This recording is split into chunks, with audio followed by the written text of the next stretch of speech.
everybody, and welcome to what we're calling our tutorial for Pancake Tuesday. Well, hello from chaplaincy, from myself, Paul. Eric is on the other side of the camera there. Seamus and Anne, we welcome you to this tutorial. We're going to talk about just making a pancake, a little bit of history about Shrove Tuesday, but really what we wanted to say was that we miss students here on campus. Every year we would normally set up pancake stands in the Interfaith Centre, in the reception here in St. Pat's campus, and on All Hallows. And it was always a great opportunity for us to meet students, say hello, and a great day for chaplaincy overall. So we thought this year, since we miss you so much, we would send you a little message on how to make a pancake. Now, I hope this works out because I've already had a disaster practicing, but we'll see as we go. So Pancake Tuesday has a long tradition and associated with the Christian tradition particularly in preparation for Lent. Shrove Tuesday, Pancake Tuesday, Shrove Tuesday was, the history was shriving, and that was to be forgiven and to be reconciled and to prepare for Lent. Now we all know that Lent is a time when we give up and we make sacrifice. And there was kind of more of a stricter rule back in ages past, and the sacrifice would have had to include giving up all forms of fats and proteins. So you gave up meat, eggs, milk, anything, butter, all the lovely items that we like to indulge in, we had to sacrifice for Lent. And some people do still follow this, and in some cultures, Christian cultures, it is still the practice to make huge sacrifices for Lent to focus on the resurrection. In many cultures it differs, and I'm not going to go through every one of them, but in France it was Mardi Gras, and as we know, Mardi Gras goes celebrated throughout France, particular regions of France, and then in the southern states of North America, Louisiana, and all the sort of French-influenced states of North America. The Portuguese then have Carnival or Carnivale, which means, to remove meat, so to remove protein. And, Carnival in Rio, it has a huge following now, and it's taken on different dimensions. But if you go in to the practice with a lot of the people who practice Carnival, it is to celebrate the forgiveness and the preparation for Lent. So that's a little bit about the history, and now we go on to the pancakes. Pancake batter, I have it here. It's a simple batter. It's flour, eggs and milk. 100 grams of flour, 2 eggs, 300 milliliters of milk.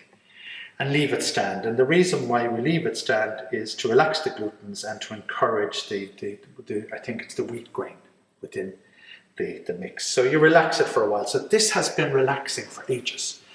And I mixed it up. As I said, the ingredients: milk, flour and eggs. Traditionally, people like to just use lemon juice and sugar. So, at home, they would have made the pancake hot, squeezed some lemon juice and then sugar and folded the pancake. In recent years now, and when we would serve them here in St. Patrick's campus and All Hallows and on Glasnevin campus, we would provide banana and a chocolate spread as well. And you can do anything with a pancake. It's that versatile. But for Pancake Tuesday, it was traditionally in our house some butter, sugar and lemon. So we were getting the butter in, I suppose, just as a to make the statement of Mardi Gras, getting the last of the fat in before Lent, although we still had butter during Lent. So the fillings are up to yourselves, and they can go from sweet to savoury, even on Pancake Tuesday.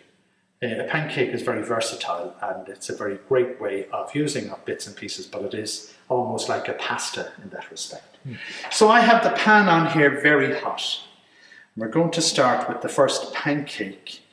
I have to put it on very, very hot, and hopefully this works out because I'm doing it in front of you. I have a palette knife to help me to flip the pancake or turn it. I'm not going to flip, I'm not quite the artist in that respect. So in the pan is quite hot. I have some oil in here and it's smoking a little. So I'll just put the oil into here. You can see it there, a nice little waft of steam. So we stir our mixture, get the oil through it, and we're going to pour in for the first pancake. So I'm going to put a couple of ladles of this in, and you can feel that I put 4 ladles in because I'm going to make a big pancake. And I'm just going to spread it around. Now, I could be doing myself a disservice here by spreading this around like this, because it may not turn.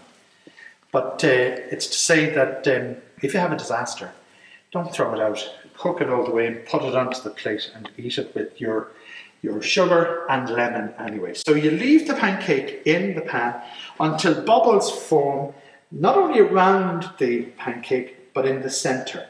And that's indicating that the other side is brown and hopefully not burnt, but brown and cooked, so that bubbles will appear on the surface, and then we'll turn the pancake.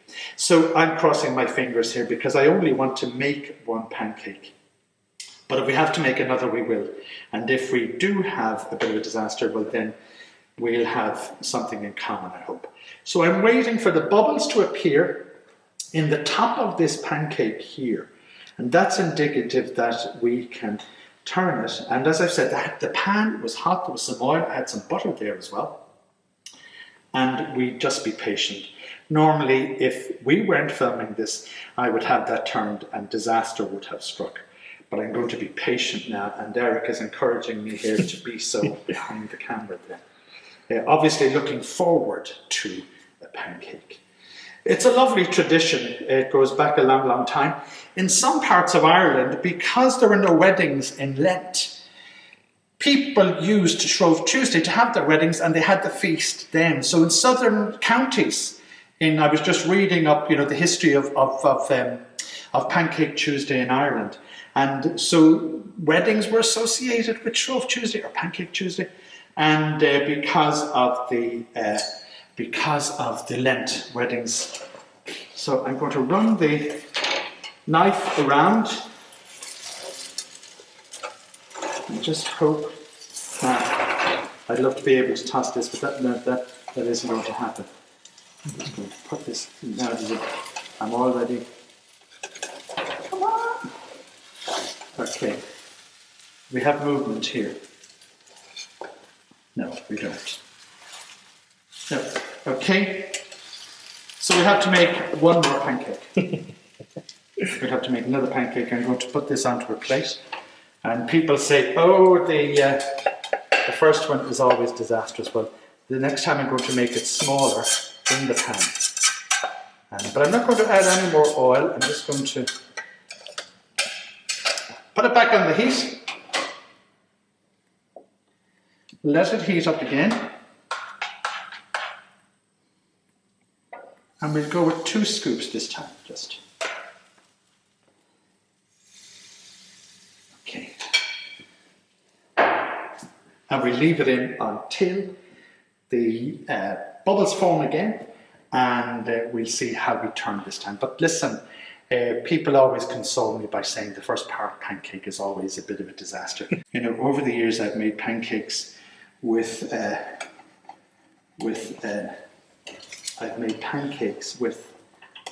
oh yes. So we have movement there, which is excellent. So I'm going to wait until the bubbles are right dry, and then we're going to turn this baby like that, and voila. I'm getting a clap there from Eric. There is a beautiful pancake, and we're going to leave it just to cook the other side. And this side, this size I'm going to promote because obviously it comes out of the pan easier. Bigger sizes, but this is just perfect. And in the States, sometimes when you would go for pancakes, you get dollar-sized pancakes. I'm going to say, no, what do we call this? We call it a big euro. And it's there. So there you go. It's moving in the pan very successfully and ready to come off. And then have your plate ready. Now you could even toss it then. There you go. I'm getting very brave now. So make sure it's moving, and there you go. Oh, very good, very So good. thank you very much. We will put the pancake down here. Beautiful pancake. There you go. Lovely colour. Lovely colour there. And onto that, you can say shake some sugar, lemon juice, and then a little butter, and then just put it up. But as I've said, Nutella is lovely with it. Banana, anything, berries, whatever you like. And it's that easy to make, particularly that size.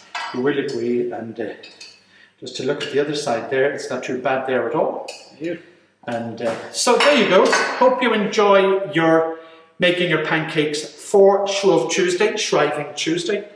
Again, you know, on behalf of chaplaincy, and I know my colleagues in SSMD, we miss you on campus. There's no doubt about it. We were talking about, you know, your presence and how you obviously bless the university.